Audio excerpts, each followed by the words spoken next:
Today on the channel via Rush Collectibles, we got something entirely different. We got the Monster Masters Frankenstein. And the spirit of Ultimate Warrior will run forever!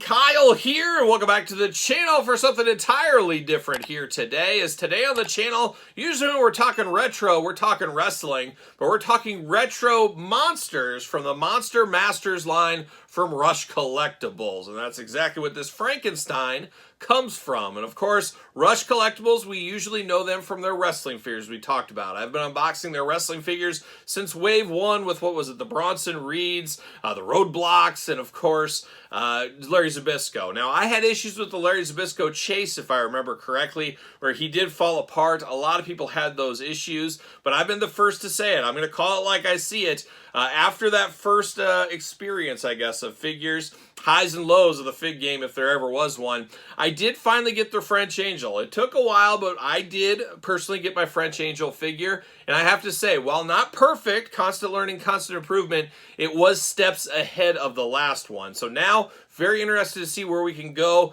with Rush Collectibles outside of the wrestling headspace. And we do know in the future, here in 2025, Return of the Living Dead figures are coming. Return of the Living Dead from Rush Collectibles and Grapplers and Gimmicks, a little team-up action to see how those figures are. So this isn't the only time we've been dabbling in horror figures with Rush Collectibles. Now, Rush Collectibles have a Kickstarter going currently for more monsters. You got Nosferatu, etc.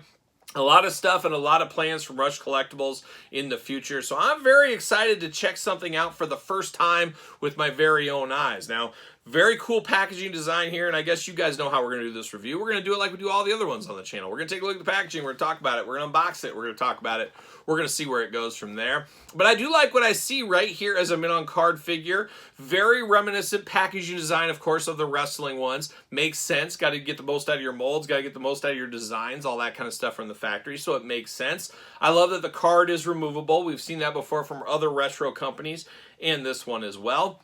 But this could be uniform packaging. If you're collecting them all mint on card, you can easily do that if you want to.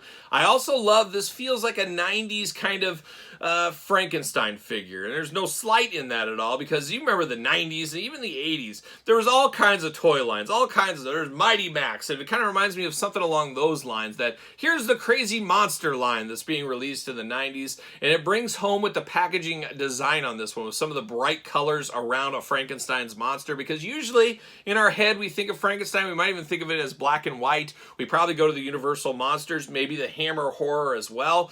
It just depends what your Frankenstein is. So this one, very bright, very colorful, feels like a toy that we would have seen in the 90s, which brings it back to the retro feel. And of course, the figure itself, figures from the 90s, talking about the Hasbro, of course, wrestling line. So bringing it all kind of together into one button right here. Now, one thing to remember about Frankenstein, he is part of the public domain. So he is free to use. He is fair use. I can make some Frankenstein figures if I want to. The thing where people get in trouble is they try to use the Universal Monster Boris Karloff version, or I'm sure the Hammer Horror version, or whatever version that may be. You can't do that. But if you want to create your own kind of monster and call him Frankenstein, guess what? You can do that. And you can, of course, go right up to the limits of the lawsuit, however that deals. I'm not a lawyer. I just pretend to be one at the table from time to time. I use my dad for all my law advice, of course. But this one looks very cool. Like I said, very 90s, but very Frankenstein. Somebody hands you this figure, I think you're going to know it's Frankenstein. But it does say Monster Masters on the front, Figure 1, Series 1, Rush Collectibles right there. I do like this. It says, designed by Dr. Frankenstein. That's very tongue-in-cheek. Obviously not a real thing, but just kind of brings back the whole story to everything. You got Frankenstein down here. But ages 18 and up, you 17-year-olds, this is too dangerous. Turn this video off, but at least thumbs up the video before you're done. On the back, a little comic artwork there telling a little bit of the Frankenstein story. And Frankenstein had a man of many stories, as we do know, but looks good on the back of the package. Got the QR code if you want to scan some stuff. Frankenstein's monster. That's about it. This is not a toy, not intended for children. So once again, you children, get the heck out of here. But like I said, slides right out of there very easily, slides back. You can easily save this. Nice clear tape, easily cut through. No issues with that either. Gonna hang on to that. See you later, goodbye. But now we got old Frankenstein out of the package. And what's gonna be very interesting on this figure here, I gotta say, a nice weight to it, very heavy. I don't know, I'd have to sit and weigh them all individually, and I'm not going to do it, but this could be the heaviest retro figure I've ever held, so always nice to get a little bit more sturdy, a little bit heavier figure. Probably the heaviest is the Mantar from KWK because of that helmet, but outside of that, this is a very heavy figure for what it is, so I will say that. Now, Frankenstein in the head sculpt, I would say, yeah, this is Frankenstein. You know, I could see through that. I could see somebody saying maybe it's a zombie, but those bolts in the side of the head scream Frankenstein. That dead skin tone as well. The big flat top with the black hair. I think this is Frankenstein just dancing around the IPs a little bit, of course. And like I said, the IP isn't that hard to get because it's public domain.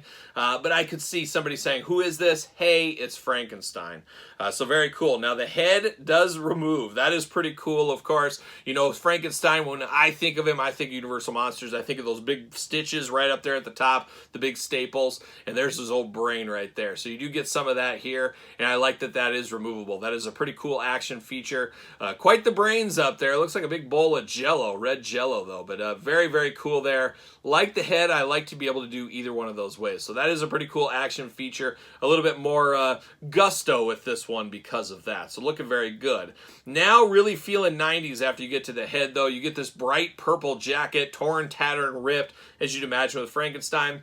Even got some chains over there as well. You got that bluish skin tone that we have in the face, carries onto the hands, of course, as it should. And he's got the kind of creepy hands there. He's walking like this, or maybe he's going to grab for you, whatever. But big, gnarly hands there on Frankenstein, looking very, very nice. And then you got a bright orange shirt underneath. So it is just truly 90s. It looks like he could be walking into an episode of Saved by the Bell.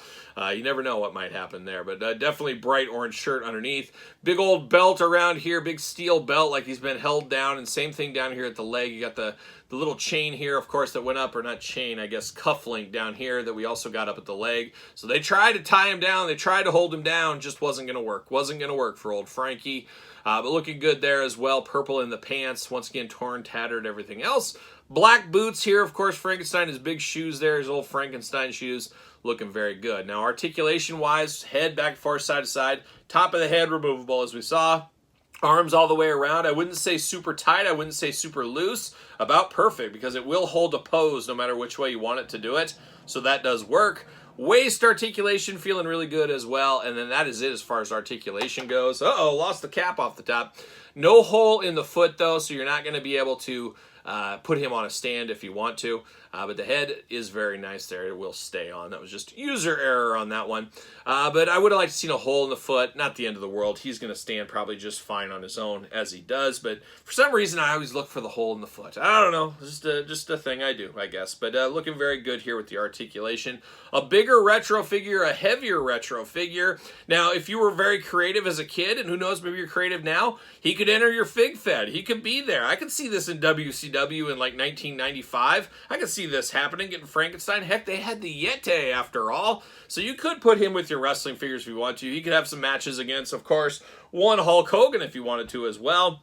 And it's kind of cool how this is based off of this look for the Hulkster right here. Obviously a little different. He is bigger than Hulk Hogan, but he should be. Frankenstein, when I think of him, he's 7 foot tall or taller, especially with those big boots on. But you can kind of see the homage. Homage, Todd? Homage. Oh, Todd McFarlane on the couch, ladies and gentlemen. Looking good here, though, with the Hulk Hogan, kind of what it's based off of here. Bringing it all back home to wrestling once again. And I did grab a wrestling figure. I grabbed that French Angel. Some called him a monster as well.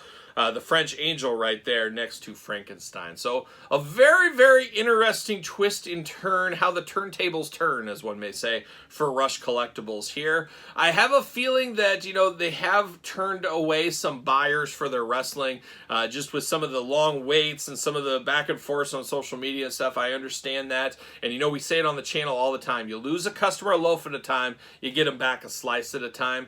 But things like this are starting to get those slices back, I think. It is something that feels like it's close to home with retros, but feels entirely different at the same time. pretty cool to see here. Now, not everybody that collects wrestling is going to cross over into Frankenstein land. I totally get that. But for collectors like myself that love some Frankenstein monsters, the old Universal monsters, things like that, as we've documented on this channel for many years, this is something I'm interested in. So this is pretty cool. It is pretty wild in the 90s colors, and I would not be shocked to see a black and white version in the future. Once again, it's the toy business. Gotta get the most out of your molds. It'll be interesting to see where the Kickstarter goes with some of these other horror villains, and ones I'm very excited for, of course, Return of the Living Dead line. Be very interested to see where all these twists and turns go with not just Rush Collectibles, but retro figures across the board. It was quite the year last year. Not sure if it can sustain itself into 2025 with all these companies going, but hey, we're going to have a front row seat at the action here on this very YouTube channel, so make sure you do subscribe, as I always say. But there it is, old Frankie, old Frankenstein, rocking and rolling, strutting and strolling. What's your thoughts on this one? Are you here for some more monsters? Let me know in the comments down below. Of course, you made it this far. Don't forget to like the video. Don't forget to subscribe to the channel. Turn on the old notification bells. We got videos every single day.